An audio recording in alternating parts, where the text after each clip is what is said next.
शिवपुर सबलों का फिरा श्रमित व्याकुल भय शोका। कहां नहीं गया हो 3 लोक 14 भुवन भागा, किसी ने बिठाया तक नहीं उसको। काकभुशुंडी जी महाराज गरुड़ जी से कहते हैं यहां पर पक्षीराज, मां मृत्यु जैसी हो जाती है। मां तो मृत्यु, पिता साक्षात यमराज के समान हो जाता है। एक मित्र 100 शत्रु के समान व्यवहार करने लगता है। गंगा नदी बैतरनी बन जाती है। शीतल मंद सुगंध हवाएं सर्प के फुंकार के समान लगते हैं। पूरा संसार अग्नि के भांति जलने लगता है। काकभुशुंडी जी से गरुड़ जी पूछे किसके लिए ये सब है? काकभुशुंडी जी बोले राम जी जिससे अपना मुख मोड़ लेते हैं उसके लिए ये सब है। भगवान जिससे विमुख हो जाए हो, भाग रहा है जयंत। तब तक देखिएगा, नारद देखा, क्या देखा कि विकल जयंता अलागी दया कोमल चित संता। संत रूपी नारद जी के हृदय को दया आई। देखा जयंत भाग रहा है, नारद जी ने जयंत को बुलाया। अब यहां पे एक बात समझिएगा, संत की दृष्टि हमारे ऊपर ऐसे नहीं पड़ती है। क्यों? जब तक भगवान की कृपा नहीं होगी तब तक हमको संत मिलने वाले नहीं है। अब मोहि भाव भरोस हनुमंता, बिनु हरि कृपा नहीं संता। तो भगवान ने ही तो मारा है। एक हाथ से भगवान ने मारा और दूसरी ओर से नारद जी से कहा जाओ जाओ मेरा बच्चा भटक रहा है, उसका कल्याण करो। भगवान ने ही नारद जी को भेज दिया। नारद जी आए, बुलाए, इधर रुको, कहां भाग रहे हो? जयंत बोला रोकिए मत, रुकते मरूंगा। बोला अरे रुको तो, कहां भाग रहे हो? क्या बताऊं नारद जी, ऐसा ऐसा अपराध किया हूं। और सत्य कहा गया है, विपत्ति के समय पता चलता है कौन अपना है कौन पराया है। आज मेरे पिता ने मुझे ठोकर मारा, ठुकरा दिया।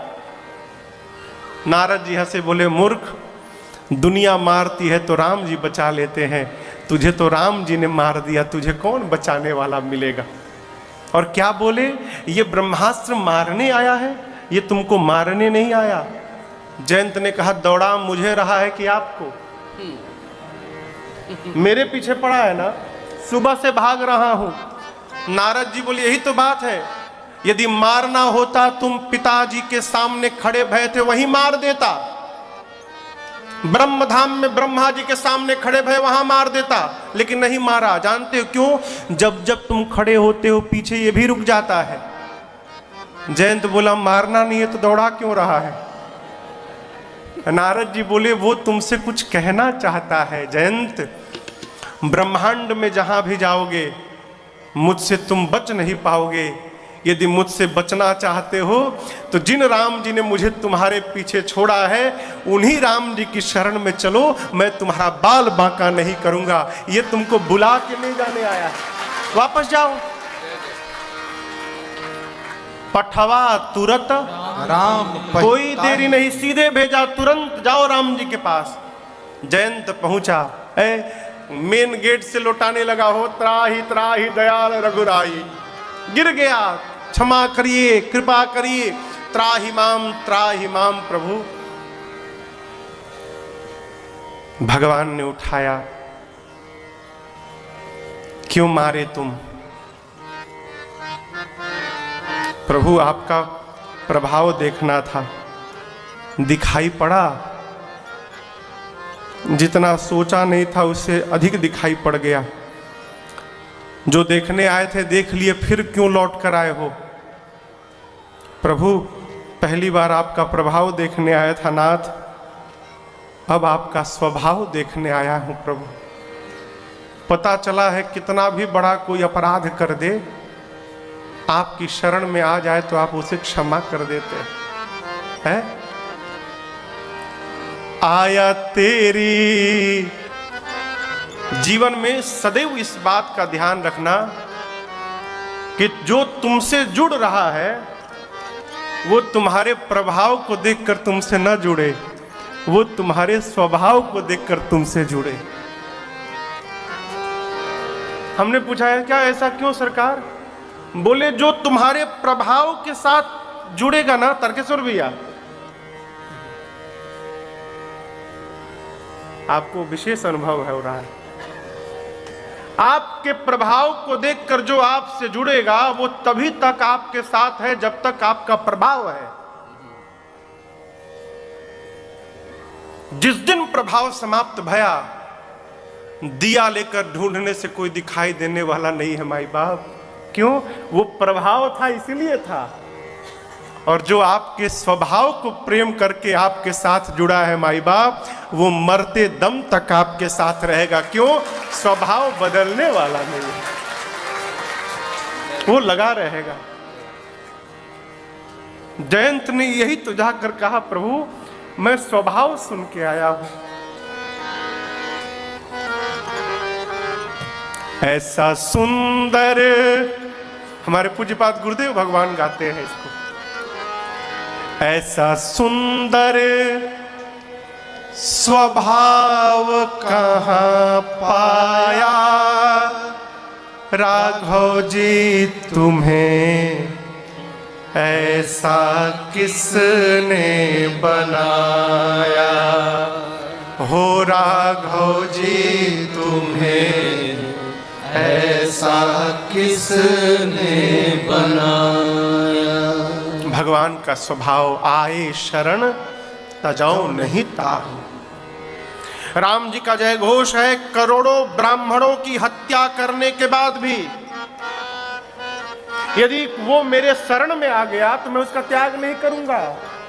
अरे छोड़िए, सुग्रीव अपने भाई बाली के बारे में बोलकर रोने लगा, बाली ने ये किया, बाली ने वो किया, भगवान की भुजाएं फड़की, भगवान ने जय घोष किया, सुन सुग्रीव मैं मारी हूं बाली एक ही बाण, एक बाण में मारूंगा बाली को। और ब्रह्म रुद्र शरणागत गए नौबरी प्राण। बाली यदि ब्रह्मा और शंकर के भी शरण में चला गया, मेरे बाण से कोई बचा नहीं सकता, मारूंगा मैं उसे। भगवान ने ब्रह्मा का नाम लिया, शंकर का नाम लिया, अपना नाम नहीं लिया। क्यों? राम जी कहना चाहते हैं ब्रह्मा के पास जाएगा मारूंगा, शंकर के भी शरण में गया मारूंगा, लेकिन सुग्रीव यदि बाली मेरी शरण में आ गया फिर मैं उसे मारूंगा नहीं, उसे क्षमा कर दूंगा। ये भगवान का स्वभाव है, छोड़ते नहीं प्रभु। शंकर भगवान कहते हैं देवी कीन मोह बस द्रोह। जयंत ने यद्यपि ते ही कर बध उचित, परंतु प्रभु छाड़ो करि छोको कृपा रघुवीर सम। मोह में आकर जयंत ने द्रोह किया, उचित क्या था उसका वध कर देना, परंतु भगवान ने क्षमा कर दिया, उसकी एक आंख निकाल ली। आंख क्यों निकाली? न निकालते तो दुनिया वाले कहते राम जी का ब्रह्मास्त्र विफल हो गया। उस ब्रह्मास्त्र की महिमा बचाने के लिए एक आंख केवल निकाल दी, एक दृष्टि प्रदान की। संत कहते हैं आंख नहीं निकाली, सम दृष्टि कर दी, अर्थात जहां देखेगा वहां केवल तुझे एक मैं दिखाई पड़ूंगा, दूसरा कोई दिखेगा ही नहीं। एक नयन करी तजा। इस घटना के बाद भगवान आगे बढ़े, अत्रि ऋषि से मिले, अत्रि जी ने भगवान की स्तुति की। यहाँ पर अनसुईया मैया ने सीता जी को नवीन वस्त्र आभूषण दिए हैं। भगवान विदा लेकर आगे बढ़े, सर्वंग ऋषि को गति दिए, सुतीक्षण जी से मिले, उनके साथ उनके गुरुदेव अगस्त जी के पास गए। मार्ग में एक स्थान पर अस्थियां दिखाई पड़ी। भगवान ने पूछा अस्थियां कैसी हैं? मुनियों ने कहा प्रभु आपके भक्त हैं, दक्षिण दिशा से निशाचर आए खा के चले गए। वहां भगवान ने प्रण किया है धरती से निशाचरों को समाप्त कर दूंगा। अगस्त ऋषि से भगवान ने निशाचरों को अंत करने का मंत्र प्राप्त किया और उनके कहने पर जाकर पंचवटी में भगवान रहने लगे। मार्ग में गिधराज जटायु जी से भेंट भई है। अनेक प्रकार से प्रेम बढ़ाकर भगवान पंचवटी में गए हैं। एक दिन लक्ष्मण जी ने प्रश्न किया, प्रभु उत्तर दिए ही थे तब तक शूर्पणखा आ गई। रावण की बहन है, आई और आकर अपना कैसेट चालू कर दी। तुम सम पुरुष नमो सम नारी, यह संजोग विधि रचा विचारी। मम अनुरूप पुरुष जग माही, देखूं खोज लोक देहुना। ताते अब लग रहे कुमारी, मन माना कछ तुम ही निहारी। एक सांस में बोली, 3 लोक 14 भुवन घूम घूम के आई हूं। न तुम्हारे इतना सुंदर पुरुष मिला, न मेरी इतनी सुंदर स्त्री मिली है। हम तुम मिले हैं, ब्रह्मा जी की रचना है। क्यों? शादी करने के लिए। मेरे लायक तो 100% तुम भी नहीं हो, लेकिन तुमको देखकर मन थोड़ा सा मान गया। क्या बोली? मन माना कछु तुम ही निहारी। और बोल रही कि मैं कुंवारी हूं। झूठी है। शूर्पणखा के पति का नाम था विद्युत जिह्वा। रावण उसको मार चुका है। रावण अपने बहनों को ही मार दिया था। ये झूठ बोल रही है भगवान से कि मैं कुंवारी हूं। भगवान बोले, अच्छा तुम कुंवारी हो? तो भगवान बोले, देखो जैसे तुम कुंवारी हो वैसे मेरा एक छोटा भाई कुंवारा है वहां। लोग कहते हैं भगवान ने झूठ का क्यों कह दिया? अहि कुंवार मोर लघु भ्राता। भगवान यहां विनोद कर रहे हैं, जैसे तुम कुंवारी हो वैसे मेरा छोटा भाई भी कुंवार है, बहुत सुंदर है। जाओ जाओ जाओ। सुनी छोटका इनसे सुंदर है, राम जी को छोड़ के चली गई। भगवान बोले, सही बोल रही थी। हमको देखकर मन थोड़ा सा माना, हमसे सुंदर दिखाई पड़ा, छोड़ के चली गई। लक्ष्मण जी के पास गई, पूरी बात जो राम जी को बताई थी सब वहां बोली। लक्ष्मण जी तो पहचान गए रावण की बहन है। लक्ष्मण जी बोले, हमको जानती हो? तो बोली, वहां जो बैठे हैं बोले हैं वो आप कुमार हो। लक्ष्मण बोले, हम खाली मार हैं, मारत हैं बस। वो इशारा करते हम मारते हैं। अच्छा ये बताओ क्या बनोगी? बोली, रानी। लक्ष्मण जी बोले, सुन सुंदरी सुन, मैं उनकर दासा, मैं उनका दास हूं। बोली, वो कौन है? वो प्रभु समर्थ कौशलपुर राजा, वो कौशलपुर के राजा हैं। उनसे शादी करोगी, रानी बनोगी, इधर करोगी दासी बनोगी, क्या बनना है बोलो? बोली, रानी। क्यों? खड़ी हो जाओ। फिर गई राम जी के पास। आप तो कह रहे थे छोटा भाई है, वो तो आपका दास है। राम जी बोले, पढ़ाया और तुम पढ़ ली? अरे मेरा छोटा भाई है, जाओ जाओ। भगवान फिर समझा कर भेजे। लक्ष्मण जी दोबारा कहां बर्दाश्त करे हो। बोले, सुन,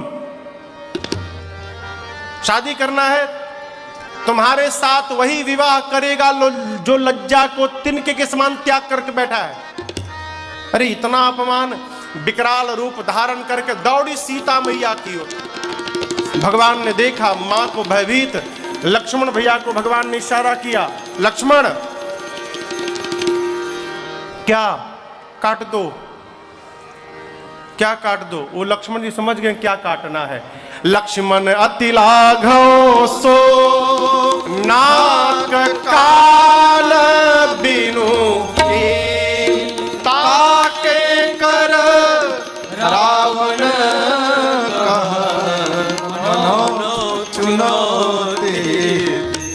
नाक और कान दोनों काटा। क्यों? कान दोनों इसलिए कटवाया कि भगवान बोले सुनती नहीं है, केवल बोलती है।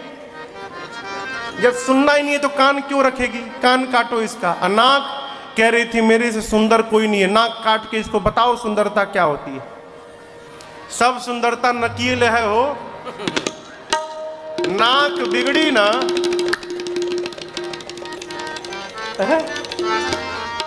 आज भी कोई लड़की देखने जाता है तो घर वाले पूछते, का हो लड़कियां के नाक नक्शा ठीक ठाक है ना? किसका नक्शा पूछते हैं? नाक का, आंख का कोई नहीं पूछता, नाक नक्शा। भगवान बोले काटो इसका नाक, बताओ इसको कुरूप बनाओ। है नाक कटी, पहुंची अपने भाई खरदूषण के पास। खरदूषण आए विशाल आसुरी सेना लेकर। भगवान ने ऐसी माया रची, सब आपस में ही लड़के मर गए। खरदूषण मर गए। धुआं देखी खरदूषण केरा, जाई शूर्पणखा रावण प्रेरा। पहुंची रावण के पास, शुरू हो गई। दिन रात मदिरा पीकर सोते हो तुम रावण, तुमको पता है तुम्हारा शत्रु तुम्हारे सिर पे नाच रहा है। रावण बोला प्रवचन बाद में देना, पहले नाक कान कहां कटवा के चली आई तू। बोली 2 राजकुमार आए हैं, राम लक्ष्मण। राम के कहने पर लक्ष्मण ने काटा है, उनके साथ बड़ी सुंदर स्त्री है एक। रावण बोला मेरे पास क्यों आई, खरदूषण के पास क्यों नहीं गई? बोली गई थी मैं, फिर क्या हुआ? वो भी दोनों गए थे, फिर क्या हुआ? चले गए। कहां चले गए? मर गए। अरे शूर्पणखा को उपचार हेतु विदा किया। अब देखिए, रावण अपने कक्ष का द्वार बंद किया और एकांत में सोचने लगा, खरदूषण मोहि सम बलवंता, तिनहि कुमार बिनु भगवंता। रावण सोचता है कि जितना बल मेरे में है उतना ही बल खरदूषण में था।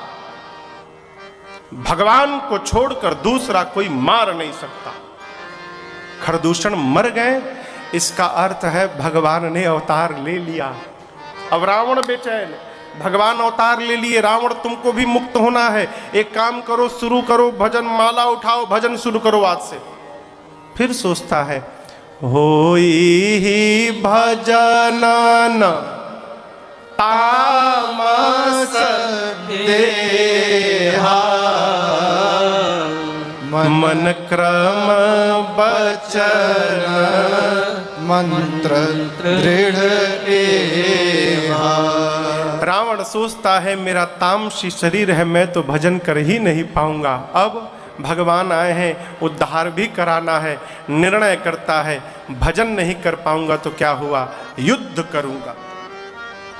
मैं राम के बाण से प्राण का त्याग करके मुक्त हो जाऊंगा। निर्णय करके रावण चला मारीच के पास। और यहां एक विशेष घटना घटी। लक्ष्मण जी पुष्प लेने गए हैं। एकांत पाकर राम जी ने सीता जी से कहा, सीता जी अब तक रावण ने मेरे प्रति अपराध नहीं किया, इसलिए मैं उसे मार नहीं सकता हूं। मैं चाहता हूं जब तक मैं धरती से निशाचरों का अंत न कर दूं, आप अग्नि में प्रवेश कर जाइए और मेरे साथ अपना प्रतिबिंब रख दीजिए। रावण आपका प्रतिबिंब लेकर जाएगा और मुझे उसे मारने का कारण मिल जाएगा। रावण की औकात नहीं थी मेरी मां को छू दे। मेरी मां परम सती है। रावण, सीता मैया देख लेती ना, रावण जल के भस्म हो जाता उसी क्षण।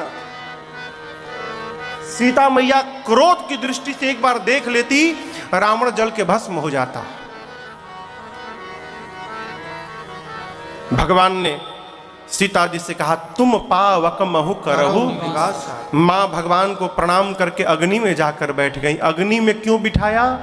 अग्नि नारायण भगवान के कारण पिता हैं। महाराज दशरथ ने पुत्र कामेष्टि यज्ञ कराई तो प्रसाद लेके अग्नि नारायण ही प्रकट भये थे। इस नाते अग्नि नारायण जानकी मैया के ससुर जी हो गए। इसलिए प्रभु ने सीता जी को अग्नि के पास सुरक्षित कराया। सीता मैया अपना प्रतिबिंब राम जी के पास रख दी। याद रखिएगा, रावण ने मेरी मां का हरण नहीं किया, रावण मां का फोटो लेकर गया था लंका। और रावण वध के बाद जो अग्नि परीक्षण भया वो अग्नि परीक्षण नहीं था। फोटो वाली सीता जी अग्नि में जाके जल गई और असली सीता जी अग्नि से बाहर भगवान के पास चली आई। इस रहस्य को कोई जान नहीं पाया। ये नकली सीता जी है, लक्ष्मण जी को भी नहीं मालूम। लक्ष्मण हूं यह मरम न जाना, जो कछु चरित रचा भगवान। कल आपको सुनाया था मैंने, रावण पहुंचा मारीच के पास। मारीच देखा कि रावण के हाथ से भी मरना है, भगवान के भी हाथ से मरना है, चलो भगवान के हाथों मर लिया जाए। पहुंचा स्वर्ण मृग बनकर। मेरी माँ ने, माया की सीता जी ने भगवान से मृग का चर्म मांग दिया। भगवान तो सब जानते हैं हो, दौड़ पड़े, दौड़ पड़े। ये वक्त क्या करेगा कोई समझ न पाया। देखी सियाने बन में कंचन मृगा है आया, लेकिन ये वक्त क्या करेगा कोई समझ न पाया। माँ ने कहा प्रभु उस मृग के चर्म को लेकर आइए। भगवान दौड़े, बहुत दूर तक गए। क्यों? रावण को पर्याप्त समय देना चाहते थे। दूर जाके भगवान ने बाण मारा। मारीच ने जोर से चिल्लाया, हाँ लक्ष्मण, और उसके बाद धीरे से राम कह के प्राण का त्याग कर दिया। प्रभु ने मारीच को अपने धाम विदा कर दिया। इधर हाँ लक्ष्मण की आवाज सीता जी सुनी। प्रभु मां ने यहां कुछ कठोर कह दिया लक्ष्मण जी को। लक्ष्मण जी जा नहीं रहे थे। मरम बचन जब सीता बोला हरि प्रेरित लक्ष्मण मन डोला। मां ने कुछ मर्म वचन कह दी। क्या कह दिया वो सीता जी जाने, लक्ष्मण भैया जाने। यहां लिखा नहीं है क्या बोला। लक्ष्मण जी ने एक रेखा खींची, कहा मां इसको पार मत करिएगा। लक्ष्मण जी गए और आप सब जानते हैं रावण सन्यासी के रूप में आया, मेरी मां का हरण करके पुष्पक विमान में लेकर गया। मार्ग में गीधराज जटायु जी ने देखा, मेरी मां विलाप कर रही थी और आप दर्शन करिए। देवता मूक दर्शक बन के खड़े थे। देवता, किसी देवता की हिम्मत नहीं रावण को रोक दे। और जिस कार्य को देवताओं ने नहीं किया उस कार्य को भारत के पक्षी ने करके दिखा दिया। ए जटायु जी देख लिए और पहचानते विलंब नहीं लगा कि ये मेरी पुत्र वधू राम की अर्धांगिनी मेरी बेटी सीता है। जटायु जी वहीं से चिल्लाए, सीते पुत्री करसि जनि त्रासा करहूं जातु धान करनासा, अभी दुष्ट को समाप्त करूंगा। जटायु जी चिल्लाए, रे दुष्ट क्यों नहीं रुकता है तू? रावण को पहली बार किसी ने दुष्ट कहा था। रावण जी नहीं कहा, जटायु जी ने, पंडित जी नहीं कहा, दुष्ट कहा। एक बात समझिएगा, अपराध को देखकर आंख बंद कर लेना यह सबसे बड़ा अपराध होता है। अपराधी की कोई जाति नहीं होती। जटायु जी ने कहा दुष्ट। रावण बोला किसकी मृत्यु आ गई? जटायु जी चले हैं। आप जानते हैं जटायु जी की उम्र 60,000 साल उम्र है इनकी। जटायु जी की उम्र कितनी है? 60,000 साल। वृद्ध हो चुके हैं। उड़ा नहीं जा रहा है वो, बहू को लेकर रावण जा रहा है। जटायु जी जब उड़ नहीं पाए अपने पंखों को धिक्कारने लगे, अभागे, मांस खाना था तो बहुत ऊंचाई उड़े तुम, आज एक अबला को बचाना है तुम जवाब दे रहे हो। ललकारा, बल आया, उड़े। रावण देखने लगा। रावण को लगा मैनाक पर्वत आ रहा है और निकट गए। रावण को लगा गरुड़ पर बैठकर कहीं विष्णु तो नहीं आ रहे हैं और निकट गए जटायु जी। रावण देखा रही तो बूढ़ा जटायु आ रहा, आने दो आने दो आने दो इसको, मेरे भुजा रूपी तीर्थ में प्राण त्याग करके मुक्त होने आया है। जटायु जी गए, लगे समझाने, रावण मान जाओ नहीं तो अग्नि में कीड़े मकोड़े जैसे जलकर भस्म होते हैं, तुम्हारा पूरा कुल परिवार राम के क्रोध रूपी अग्नि में जलकर भस्म हो जाएगा। हो ही सकल सलभ कुल तोरा, मान जाओ। नहीं माना। जटायु जी चोंच से मारे, चोंचन मारी बिदारिस देही, इतना मारा चोंच से रावण को एक दंड यानी 24 मिनट के लिए मूर्छा आ गई, बेहोश हो गया।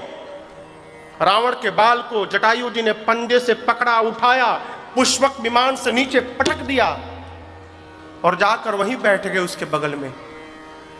किसी ने कहा जटायु जी अच्छा अवसर है, बेहोश है, इसकी 20 आंखें नोच लीजिए। बोले ना, मैं दशरथ का मित्र हूं। युद्ध में जो मूर्छित पड़ा है, युद्ध में जो भाग रहा है, उन दोनों पर प्रहार करना अधर्म कहलाता है और मैं भारत का पक्षी हूं, मैं अधर्म पूर्वक युद्ध नहीं कर सकता, मैं नहीं मारूंगा इसको। उसने कहा धर्म अधर्म की परिभाषा बताइएगा, जगेगा मार देगा आपको। जटायु जी बोले धर्म पूर्वक मृत्यु प्राप्त हो जाए स्वीकार है, परंतु अधर्म पूर्वक जीवन जीना ये मुझे स्वीकार कदापि नहीं है। नहीं मारे। जटायु जी बैठे रहे, रावण की मूर्छा गई, रावण निकला मूर्छा से, निकाला चंद्रहास खड्ग और जटायु जी के दोनों पंखों को काट दिया उसने। काटत पंख पराखग धर असुमिरी राम करे अद्भुत कर। जटायु जी के पंख कट गए, जटायु जी आकाश से धरती पर गिर गए, रो नहीं रहे, प्रसन्न है। जय हो प्रभु, क्या अद्भुत काम आपने कराया है नाथ, आपने मेरे पंख कटवा दिए सुमिरी राम के अद्भुत करनी। किसी ने कहा क्या बोल रहे हो जटायु, तुम्हारे पंख कट गए और ये अद्भुत करनी। जटायु जी बोले अब की बार जो कृपा प्रभु ने की है, अद्भुत कृपा कर दी। बोले कौन सी कृपा? जटायु जी बोले मेरे शरीर में पंख लगा रहता तो भगवान के पास जाने की जिम्मेदारी मेरी बनी रहती। भगवान ने मेरे पंखों को कटवा कर मुझे निश्चिंत कर दिया कि जटायु अब तुमको मेरे पास नहीं आना, तुम्हारे पास आने की जिम्मेदारी अब मेरी हो गई, मुझे निश्चिंत कर दिया भगवान ने। राम राम राम राम जपने लगे। इधर लक्ष्मण जी को भगवान ने आते देखा, समझ गए कि सीता जी जा चुकी हैं। प्रभु नाटक किए, बाहिज चिंता। गोस्वामी जी कहते हैं रघुपति अनुजहि आवत देखी, बाहिज चिंता की न विसेखी। नाटक किए भगवान। बोले लक्ष्मण तुम आ गए, मेरा मन कहता है सीता नहीं है। दौड़ कर आए, मां से विहीन आश्रम देखकर भगवान बहुत रोए। लताओं से, पत्तों से, झाड़ों से, हिरणों से, हिरणियों से भगवान सीता जी को पूछते हैं। पूछते पूछते जटायु जी के पास गए। जटायु जी को भगवान ने गोद में उठाकर बिठाया। जटायु जी कहते प्रभु दशानन ने मेरी ये दशा की है प्रभु, उसी दुष्ट ने सीता का हरण किया है, दक्षिण दिशा में लेकर गया है प्रभु। आपको बताने के लिए मैंने प्राण रखा था, मैंने बता दिया प्रभु, अब आप मुझे विदा करिए। राम जी बोले कुछ दिन और नहीं जी लीजिएगा, मैं आपको बचा लेता हूं, मरने नहीं दूंगा। जटायु जी बोले राम आपके पिताजी मेरे मित्र थे और मैं जानता हूं मेरे मित्र ने अपने पुत्र के वियोग में प्राण दे दिया। यदि दशरथ राम के लिए मर सकता है तो क्या जटायु आज अपनी बहू सीता के लिए नहीं मर सकता? क्या मैं सीता के वियोग में प्राण का त्याग करूं? ये बात सुनकर भगवान के नेत्र सजल हो गए। जल भरि नयना कहीं रघुराई, जल भरि नयना कहीं रघुराई, तात करम निज ते गति पाई, तात करम निज ते गति पाई। आप तन तजिता जाहु मम धामा, तन तजिता जाहु मम धामा, देहूं क्या राम गृह आए। शबरी देखी कि दो पुरुष आ रहे हैं। वर्षों बाद शबरी की कुटिया की तरफ कोई पांव बढ़ाया था हो। शबरी ने गुरुजी से पूछा था, गुरुजी राम आएंगे तो पहचानूंगी कैसे? गुरुजी ने 5 पहचान बताया था। सरसे जलोचन, कमल के पंखुड़ियों के समान आंख होगा। बोली हाँ, एक तो मिल गया। दूसरा, बाहु विशाला, राम की भुजाएं विशाल होंगी, अजान बाहु। देखी हाँ, घुटने के नीचे हाथ है, 2 मिल गया। तीसरा, जटा मुकुट, सिर पे जटाओं का मुकुट, हाँ मुकुट भी है, 3 मिल गया। चौथा, उरबन माला। इतना देखी तब तक राम जी चले आए। गुरु जी बोले थे राम जी के गले में बनमाल होगी। राम जी आ गए। शबरी बोली आप जो पहने भाई साहब इसका नाम क्या है? राम जी बोले माई बनमाल है। शबरी बोली वाह, 4 मिल गया, बस आखिरी मिल जाए। राम जी बोले क्या मिला रही हो? बोले अभी बोलिए मत, पहले 5 मिल जाए फिर बताऊंगी। क्या कहा था गुरु जी ने? हाँ, गुरु जी कहे थे शबरी अकेले नहीं आएंगे, श्याम गौर सुंदर 2 भाई। गुरु जी कहे थे कि सांवले होंगे गोरे होंगे। सांवले गोरे तो हैं, भाई है कि नहीं है पता नहीं। शबरी ने पूछा राम जी से, ये आपके क्या लगते हैं? राम जी बोले माई हम है रघुराई, आई हमारे छोट भाई ये लक्ष्मण है। शबरी पड़ी चरण लपटाई, शबरी भगवान के चरणों में लिपट गई। प्रेम के प्रवान पर व्यवहार शून्य हो जाता है। आप पढ़िएगा, शबरी उठती है प्रेम मगन मुख बचन आवा, पुनि पुनि पद सरोज सिर नावा। खड़ी होती है फिर भूल जाती है प्रणाम की हूं कि नहीं, फिर प्रणाम करती है, फिर खड़ी होती है, फिर प्रणाम करती है। गुरु जी ने कहा था शबरी राम जी आएंगे तो थके होंगे, उनको बिठा के पांव धो देना। राम जी को बिठाई और जल लाकर प्रभु के पांव को पखारा। भगवान आएंगे तो शबरी भगवान को भोजन करा देना है। अरे डलिया में बेर बागों से चुन चुन के ला रही, डलिया में बेर बागों से चुन चुन के ला रही, डलिया में बेर बागों से चुन चुन के ला रही। क्यों? खट्टे हैं ना है मीठे, खट्टे हैं ना है मीठे, अब खाएंगे राम जी। खट्टे हैं ना है मीठे, खाएंगे राम जी। सबरी सवार रास्ता आए हैं राम जी, सबरी सवार रास्ता आए हैं राम जी। अरे मेरा भी धन्य जीवन बनाए हैं राम जी, मेरा भी धन्य जीवन बनाए हैं राम जी। मैया शबरी सवार रास्ता, मैया शबरी सवार रास्ता, मैया शबरी सवार रास्ता। फल ला कर दिया प्रभु, प्रेम सहित प्रभु खाए। कैसे खाएं? बारंबार